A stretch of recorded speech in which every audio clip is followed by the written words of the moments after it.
ko yëkkati lan mooy doon jàngat bi. jàngat bi mooy que ne moom d'abord dégg nga ki muy wutu di Mame Mbaye Niang lu mu wax ci moom xamu ko woon bu baax mais quand il a écouté les différents discours ak tamit bi ñu defee quelques échanges xam na ne donc c'est une femme du sérail déjà ñun xamoon nañ ne c'est une femme du sérail moom moo jël en charge département boo xam ne dañu boole ñaari mbir mooy jeunesse sport ak culture mais boo xoolee lépp mun na ànd jeunesse sport puisque y a eu un moment où on avait ces trois ci même département des sports ak ñu dem aussi moment boo xam ne jeunesse ak sport la ñu boole woon ak loisir alors tey jii je pense que le fait que d'abord moom mu nekk la première femme buy nekk chef de département des sports loolu déjà motivation la te dégg nga aussi li mu wax elle compte beaucoup sur les femmes te xam nga les femmes souvent elles savent relever les défis ensuite le fait que aussi ñu boole ñetti département ci benn loolu dafay nekk aussi une autre source de motivation et puis elle est inspectrice de la jeunesse et des sports génne INSEPS jaar aussi Gaston Berger donc nekk juriste donc je pense que loolu yëpp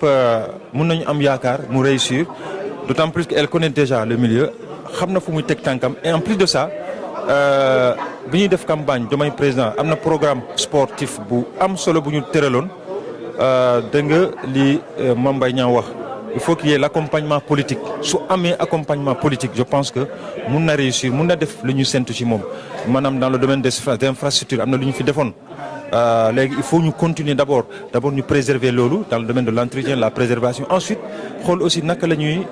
indiwee yeneen infrastructures surtout des infrastructures de grande envergure parce que moom wax na ko bu mu demee Chine gis na ci musée boo xam ne elle a retrouvé des photos de El Hadji Diouf de Amadou Diaba donc le sport fu muy mun a yóbbu dëkk peut-être que yeneen secteur mënuñu ko alors mun nañu appuyer ci sport pour gën a dëgëral taxawaayu réew mun nañu appuyer ci sport pour gën a jaay réew donc je pense que moom xam na loolu xam na défi yooyu mun nañu am yaakaar honnêtement parce que c'est une femme du sérail donc elle est en terrain connu. alors quelles sont les attentes naam esprit xaw na jaxasoo tuuti ñi fi jot a jaar depuis Yankhoba Diattara ñu mujjee ñëw ba ci Mame Mbaye Niang lan mooy attente bi réellement. alors réellement c'est que bon ñoom dañuy wax rupture mais boo xoolee man du ma ko duppee rupture continuité lay wax parce que quand même am na fay acquis boo xoolee en dehors des infrastructures la charte du sport parce que charte du sport boobu dafa daté de 1984 dañ koy xool naka la ñu koy indiwaatee pour vraiment gën a dëgëral lu ñu séntu ci moom ci charte boobu ak aussi yeneen innovation yoo xam ne ñu ngi koy annoncé comme la prise en charge des sportifs donc dans une mutuelle et cetera ak yeneen jéego yoo xam ne je pense que ñu ngi koy annoncé mais soo xoolee tey aussi passation bi le CONOS était là loolu lan lay signifier puisque le CONOS c'est la mère des fédérations c'est la fédération des fédérations te aussi ñoom ñu ngi actuellement piloté rendez-vous bu am solo pour Sénégal pour Afrique mooy Jeux olympiques de la jeunesse 2026 donc dans 2 ans rendez-vous boobu dina am déjà état bi fi nekkoon commencé woon na ci liggéey bi ak comité olympique donc je pense que moom aussi ñoom bu ñu ñëwee il faut ñu dëgëral taxawaay Sénégal ci mbir moom parce que c'est un défi que le Sénégal doit relever au nom de l'Afrique te boobu aussi je pense que bu ñu ciy jëm il faut que ñu def de sorte que dans le domaine de l'organisation dans le domaine de la participation Sénégal répondre ci favorablement mooy que ne ñu préparer bu baax pour que su jotee bu ñu paree vraiment compétition boobu ñëpp wax ne vraiment bravo Sénégal donc loolu aussi parce que je pense que c'est un rendez-vous hyper important mais en tout cas nañu def tout bu ñu xool aussi que ne dañuy ñëw wax rupture man du ma d'accord ci rupture nañu wax continuité parce que quand même am na ay efforts yu ñu fi def am na ay réalisations yu fi nekk donc nañ nekk continuité d'autant plus que l'État c'est une continuité c'est vrai que ñoom am nañu ay idées vraiment ay programmes boo xam ne c'est un programme très ambitieux mais encore une fois il y a des acquis qui sont là il faut ñu sukkandiku ci acquis yooyu pour mun a dérouler vraiment surtout le domaine du sport parce que ñun boobu moo ñu concerné tout en sachant que du fàtte aussi jeunesse bi du fàtte aussi culture bi voilà bari na mais je pense que boo xoolee il y a des secteurs yoo xam ne sport ak jeunesse day ànd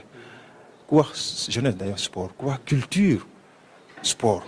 donc je pense que c'est un jumelage boo xam ne c'est pas totalement négatif c'est lourd mais c'est pas impossible voilà surtout pour une femme qui est ambitieuse une femme du sérail boo xam ne je pense que n'oublions pas aussi que souvent ñoom dañuy fii ñëw pour coiffer mais dans chaque département, il y a des techniciens, il y a des acteurs de valeur, de qualité. Yoo xam ne donc ci ñoom lay sukkandiku parce que boo jëlee ministère des sports fii nii am na fi ay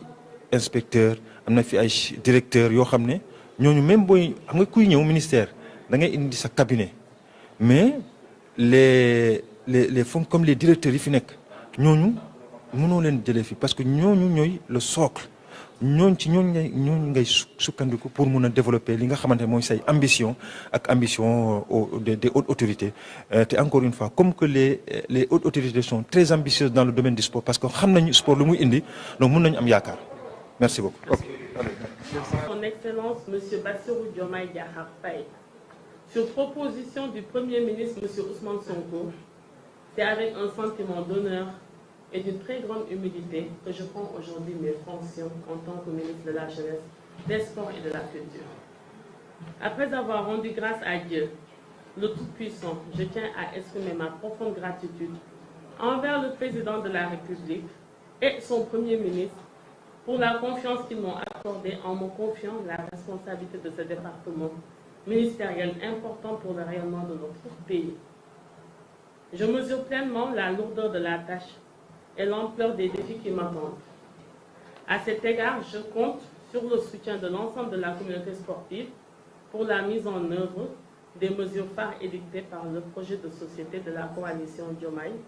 Président. Nul besoin de vous rappeler que en dehors de mes qualités de technocrate, je suis aussi une militante politique et c'est à travers cette coalition-là, peut-être que j'ai pu accéder à ce poste ministériel, en plus de mes qualités de technocrate. Et dans ce projet de société de la coalition Diomaye Président,